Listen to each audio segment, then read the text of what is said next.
latar belakang makanya buku ini dibakar. Pada waktu itu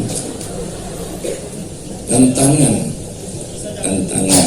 dan juga hambatan daripada ulama-ulama dan pemerintah Aceh bukan main. Dianggap Tauhid Tasawuf ini adalah ajaran teroris. Dan terakhir ada seminar tingkat internasional di Banda Aceh.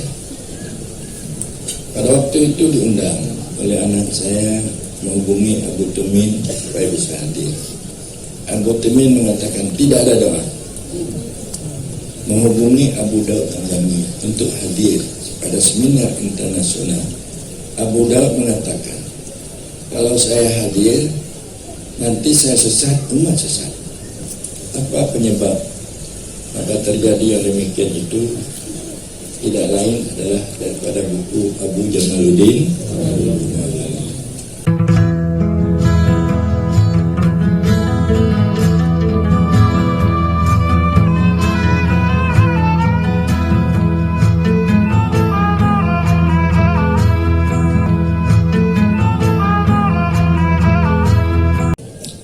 Nasihat, tausiah, dan ratib seribeh yang disampaikan langsung oleh Yang Mulia Abuya. Pada Abuya kami persilakan.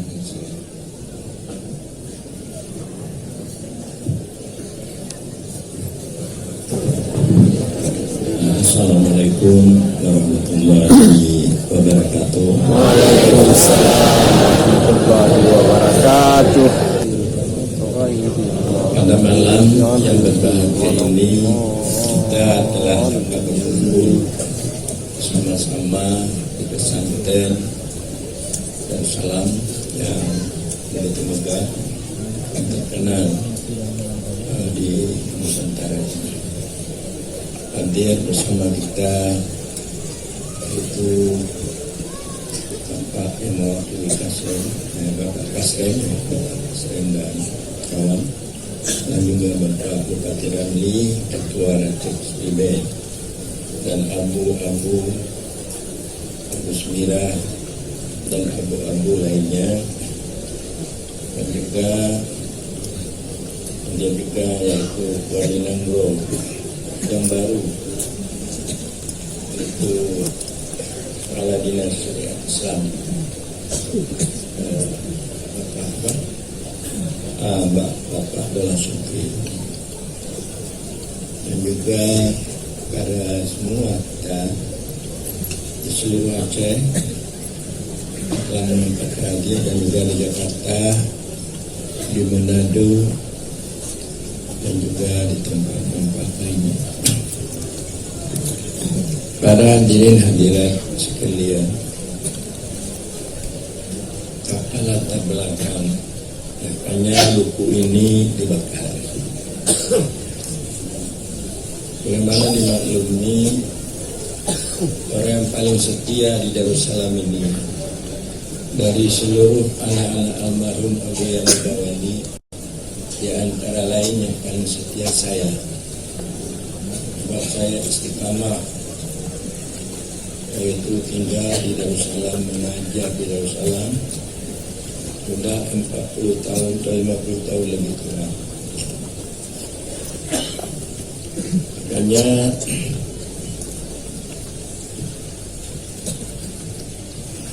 karena keistiqamahan saya ini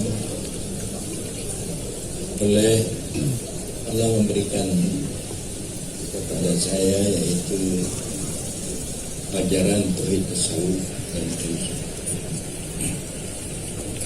Saya di Darussalam ini terkenal pertama Abu Kubah. Apa namanya? Abu Kubah. Maknanya tidak ada yang ada tinggal di Kubah yang berlama-lama kecuali saya. Pada waktu itu saya teringat Abu Smira mengaji dengan saya di Kubah. Dan kemudian juga saya dikenal di Darussalam ini Abu Ta'lif. Maknanya Abu Ta'lif ini tinggal di tempat Buya membuat satu tulisan karangan-karangan yang artinya mengenai dengan umat Islam dan berkenaan dengan keagamaan. Para hadirin hadirat sekalian, di waktu saya tinggal di Darussalam mengajar, bagaimana guru-guru lain mengajar beberapa kitab, macam-macam kitab Darussalam, baik fikihnya, mahali, ayatul usul dan lain sebagainya. Pada waktu itu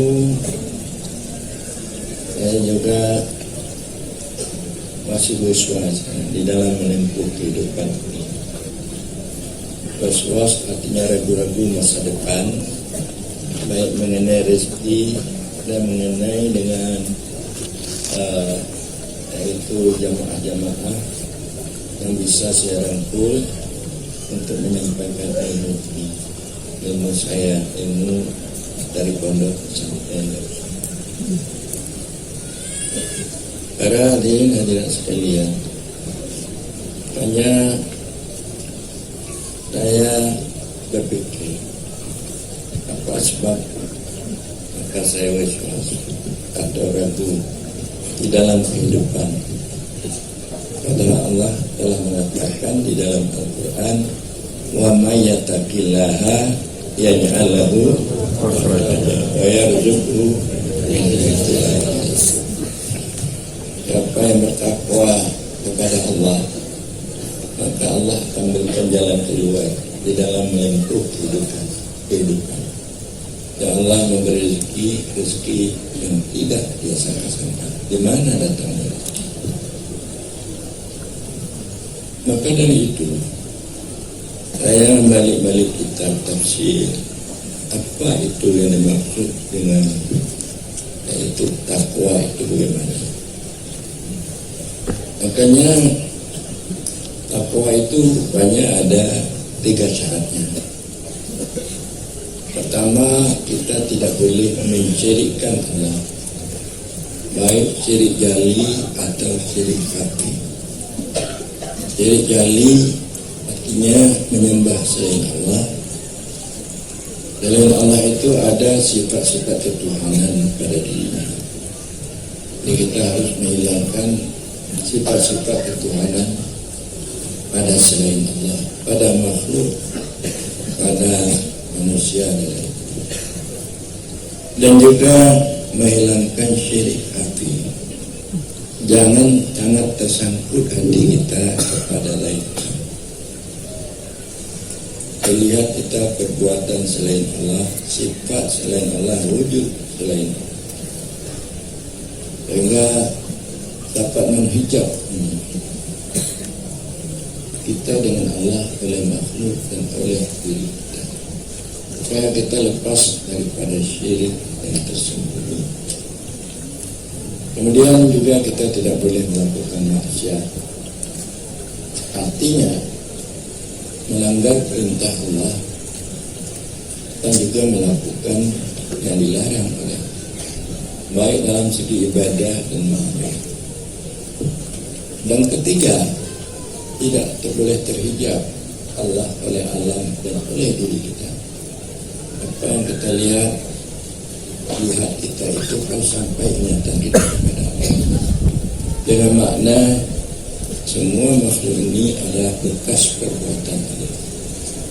Semua makhluk ini adalah ditentukan oleh Allah, mengenai dengan kehidupannya, dengan bentuk tubuhnya dan tempatnya di mana.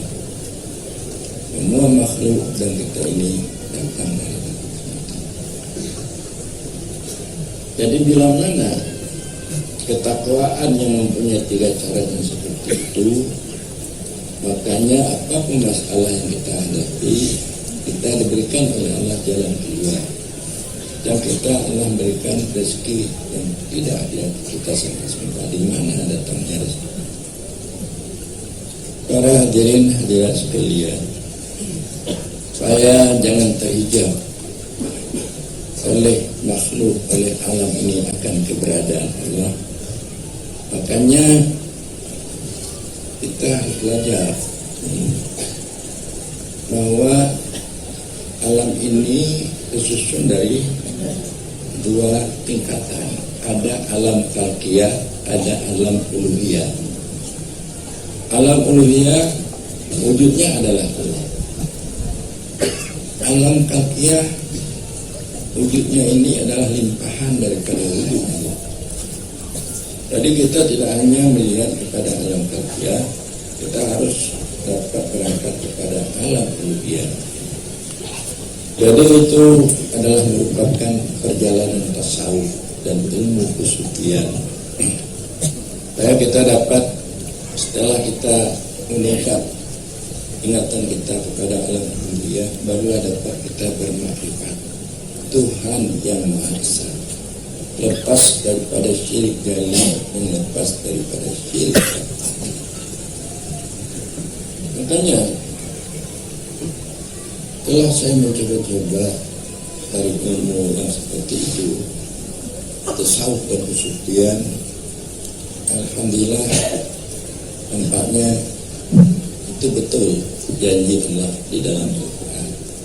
Sehingga saya sudah dapat terbang kemana-mana, baik dalam luar negeri dan di dalam negeri, dapat bersama-sama dengan Bapak Ramli MS pada awalnya mengadakan seminar tingkat ASEAN, yaitu di Melabuh Sabang. Pada waktu itu tantangan dan juga hambatan daripada ulama-ulama dan pemerintah Aceh bukan main. Dianggap Tauhid Tasawuf ini adalah ajaran teroris. Tapi berkat kesungguhan daripada Pak Ramli MS, sekalipun tidak begitu sempurna, maka seminar ini terwujud.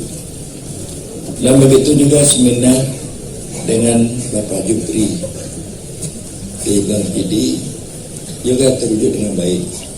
Sehingga Syekh Fadil datang dari Turki, beliau sangat senang sekali dan gembira dengan adanya seminar.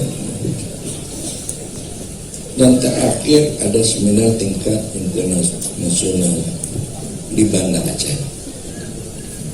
Pada waktu itu diundang oleh anak saya menghubungi Abu Tumin supaya bisa hadir. Abu Tumin mengatakan tidak ada doa, menghubungi Abu Daud Tanzami untuk hadir pada seminar internasional. Abu Daud mengatakan, kalau saya hadir, nanti saya sesat, umat sesat. Kalau saya hadir, jadi saya sesat, umat sesat. Padahal yang hadir pada waktu itu ulama-ulama tingkat internasional. Dia telah menyombongkan diri kalau mereka ini lebih daripada ulama-ulama sebelumnya. Jadi makanya apa penyebab maka terjadi yang demikian itu tidak lain adalah daripada buku Abu Jamaluddin,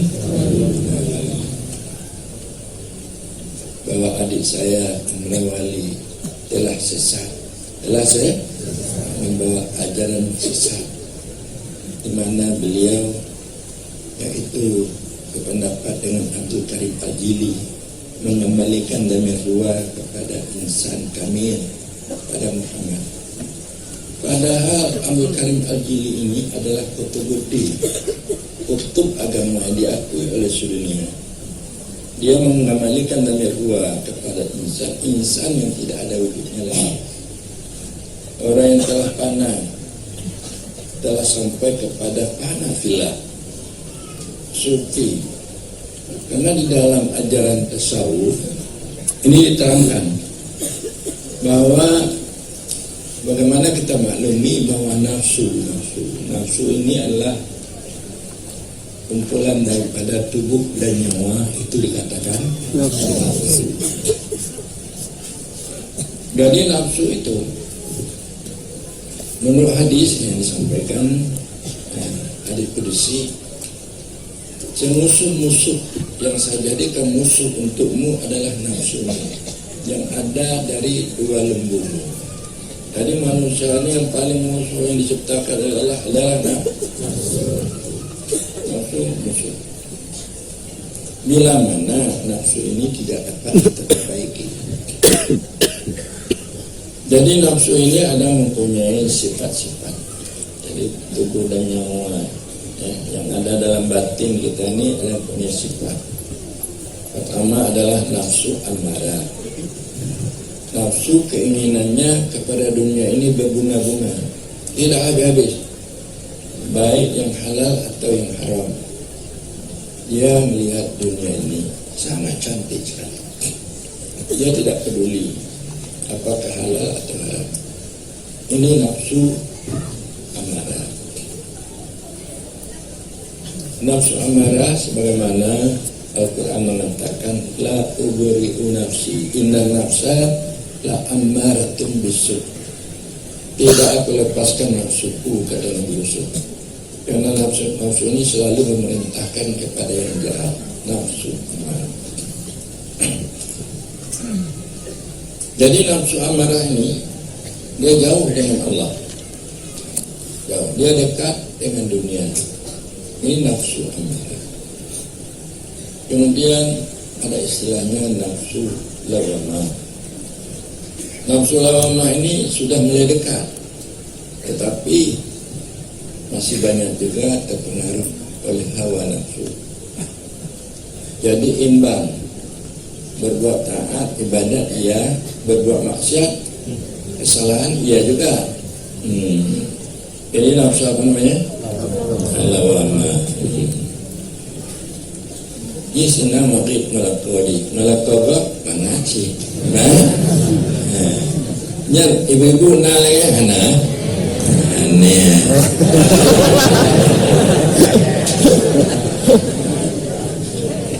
Nafsu lawamah. Ada nafsu mulhamah. Dia sudah benci kepada yang jelek, kepada yang haram, kepada yang maksiat dia benci.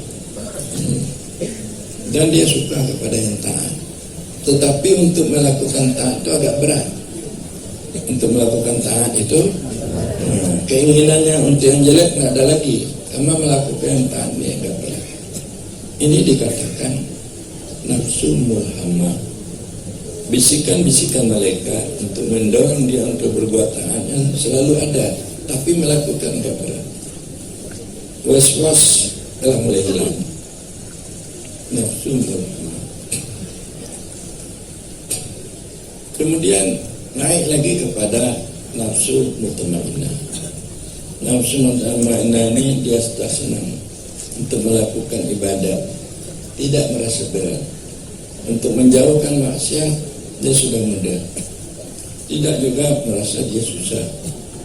Ini nafsu mutmainnah. Jadi nafsu mutmainnah ini mereka itu sudah dapat berakhlak yang bagus. Nafsu mutmainnah ini dia telah panah nafsunya. Makna panah nafsunya, karena nafsunya ini telah mati oleh karena hawa nyawa nafsu tidak ada lagi pada nafsu ini. Maka dikatakanlah ya ayat Tuhan nafsu mutmainnah irji'i ala rabbiki radiyatan. Kemudian naik lagi kepada nafsu radiyah. Nafsu radiyah ini tidak ada lagi ananiyah, keakuan, tidak hilang. Ananiyahnya kembali kepada Allah Subhanahu wa taala. Telah hilang wujud nafsunya. Jadi telah mulai hilang wujud nafsunya ini di nafsu radiyah. Makanya nafsu radiyah ananiyahnya telah hilang, kembali kepada Allah Subhanahu wa taala. Hilang wujud nafsunya, kembali kepada wujud Allah. Orang nafsu radiyah, nafsu mardiyah, nafsu kamilah inilah yang maksud Abdul Karim Al-Jili mengembalikan ruah kepada insan, di mana insan yang tidak ada lagi ananiyah nafsunya, wujud nafsunya. Makanya wujud daripada nafsu insan itu adalah Allah Subhanahu. Bukan insan itu jadi Allah, anak pula insan jadi Allah. Insan itu baru, tidak berubah, tekadnya menjadi kadim, baru, tetap baru. Ya tak bah? Tahukah Bapak Ibu contoh, saya contohkan kepada Anda dekat dengan ibu Anda. Dia dekat dengan ibu Anda, terlihat kasih sayang ibu pada Anda.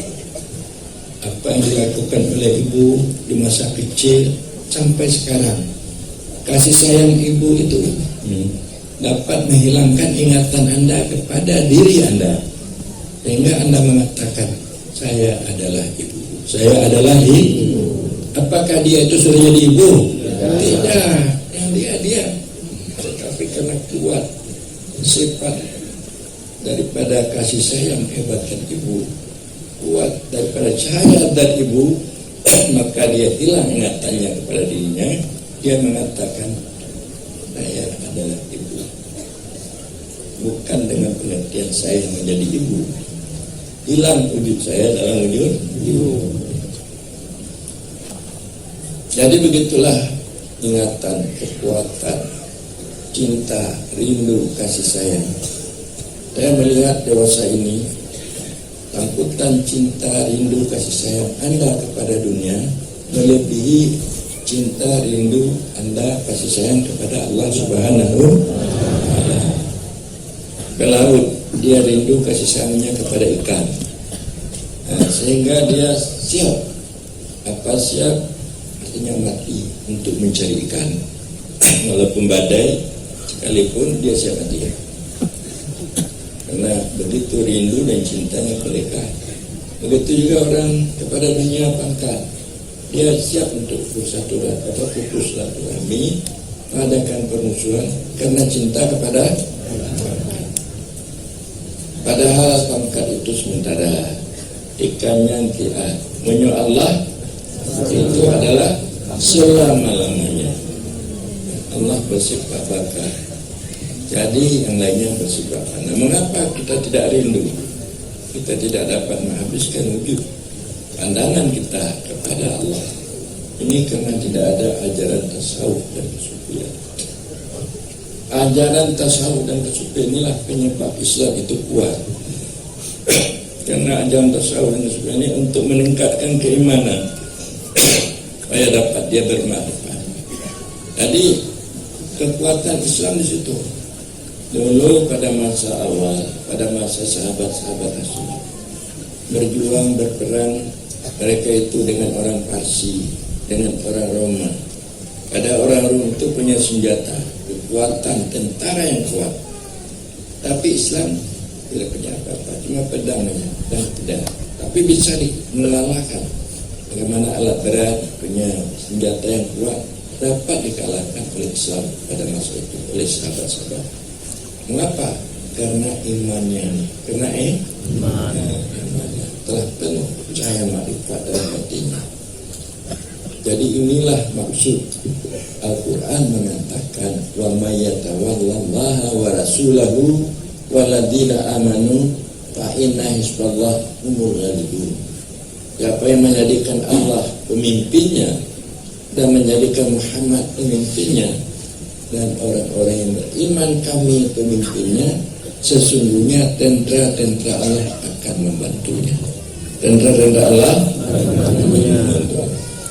Jadi tauhid tasawuf ini untuk itu, supaya kita menjadikan Allah pemimpin kita. Maka dianjurkan anda ratib seribu Allah. Baik lemah linor, baik lemah le, baik lemah le monon, baik lemah le anin, la. Dan juga Muhammad Rasulullah, supaya kita dapat mengikut sunnahnya dengan pengertian syariatnya, dapat berakhlak yang bagus, dapat kita yaitu meningkatkan ibadah kita, amal kita, ikhlas dan juga akhlak kita, supaya kita dapat gaul, berkasih sayang sesama. Di samping kita itu telah menjadikan Muhammad pemimpin kita. Dan orang-orang yang beriman kami itu sebagai guru kita. Jadi saya sayang Anda banyak berguru, tapi guru yang Anda berguru tidak sempurna baik. Kita berguru kepada orang yang kita berguru, dia paham syariat dan mengamalkannya. dia paham tarekat dan melakukannya, dia paham hakikat merasakannya, dia paham makrifat. Hilang lainnya yang hanya Allah semata. Dia hidup bersama Allah. Guru yang seperti itu. Jadi jangan gurunya bangga murid ke bakatnya.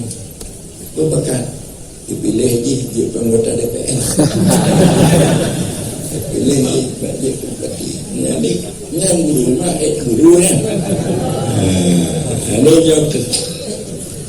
Jadi bukan guru itu membawa kepada Allah dan kepada Rasul supaya dibantu oleh Allah di dalam kehidupan. Para hadirin hadirat sekalian, ulama-ulama Aceh itu menilai Menyonalim Muhibudi Malim tamat ideh di Mesir, Jamaludin anggota DPR pusat, Prando Tengku Nasir ideh di Madinah, Tengku Amran Pak Ibu Pak baik Pak Ibu Mak dapat tehnya Amin daripada dapat teh je inang tu maka ulama-ulama Aceh ini hai patih bu hai pak padahal maknanya patih dulu cuma kenyataan perkembangan tu sekarang karena patih di ulama Aceh dipatih di ulama Malaysia dipatih di ulama Jawa kemudian dipatih di ulama luar jadi yang itu sebagai nilai bahwa tanya-tanya tak usahakan supaya di samping kita mengenal ilmu dan beramal dengan ikhlas, di samping kita beriman supaya tanya dapat bermakrifat yang baik. Jadi menurut bahwa Allah akan memberikan jalan bagi kita untuk supaya tanya bisa hidup jaya pada masa depan. Aku yakin dong dengan dosa orang hidup yang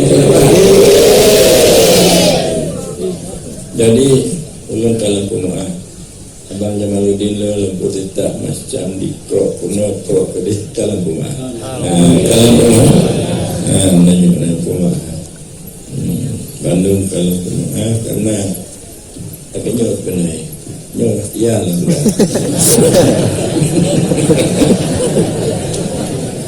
Maka naksu mendapat makan sufinya guna tribeda ulama yang bagus-bagus menyisahkan danya.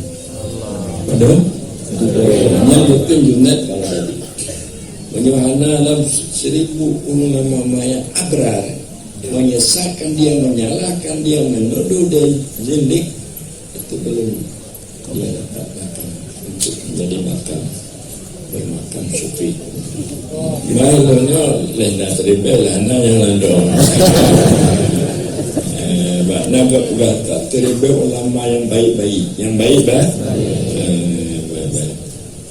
Jadi nyono kali telingo Pak Ramli bersemangat akan datang akan membuat seminar di Kecibaran. Nyo dalam tonyo bulan itu Nyo akan mengadakan seminar ASEAN di Singke dengan Pak Abdul Mursyid. Jadi para hadirin hadirat sekalian, kalau dibanding Aceh ini cuma 3 lagi tempat lagi yang menentang 3 tempat. Jadi 10 atau 11 sudah membantu Tasawuf. Karena ajaran Tasawuf ini untuk memperkuat negara kita, memperkuat negara anggaran dasar kita. Tuhan yang Maha Besar. Mana Tuhan yang Maha lepas daripada kecirikan, lepas daripada kemunafikan. Sebagaimana Al-Quran mengatakan, Tabarakalladzi biyadihil mulku wa huwa ala kulli syai'in qadir. Maha suci lah Allah, dengan tangannya Allah memiliki semua. Langit bumi negaranya tokoh pada kali. Langit bumi tokoh biar ilmu kutanya tokoh bila mana kata ingat Allah tengah dat tagaken para lila panda Bandung lain artinya ini cukup mantap. Tuhan yang Maha Esanya zat yang wajib berwujud. Tuhan yang Maha Esa Ada tapi enggak ada salam.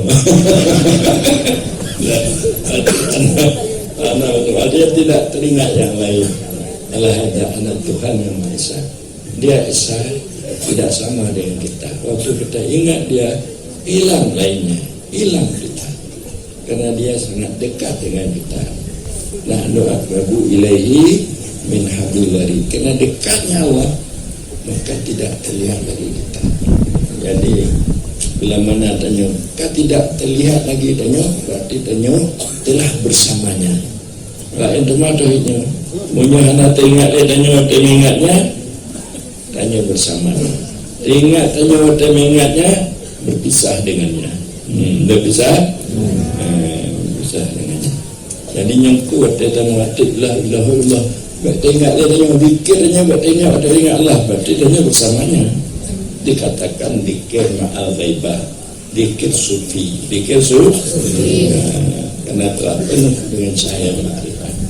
Jadi bila mana warga negaranya terlepas daripada kesyirikan dan kenindakan Tuhan yang Maha Esa, maka akan lahirlah sebagai contoh suri teladan manusia yang adil lagi beradab.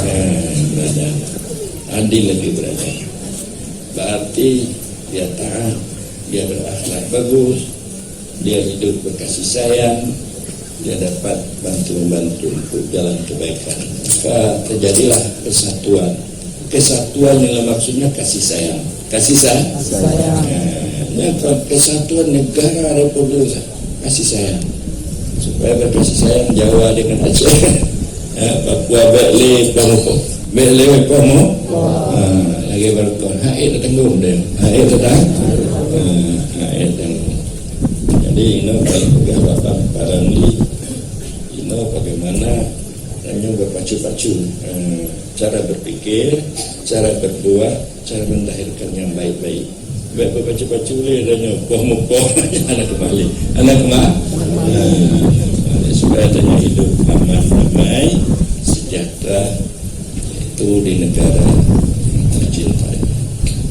Para hadirin hadirat sekalian, demikianlah kalau bisawab menyampaikan Tuhan lebih kurang lebih Tuhan mohon maaf. Majino otomatis ya.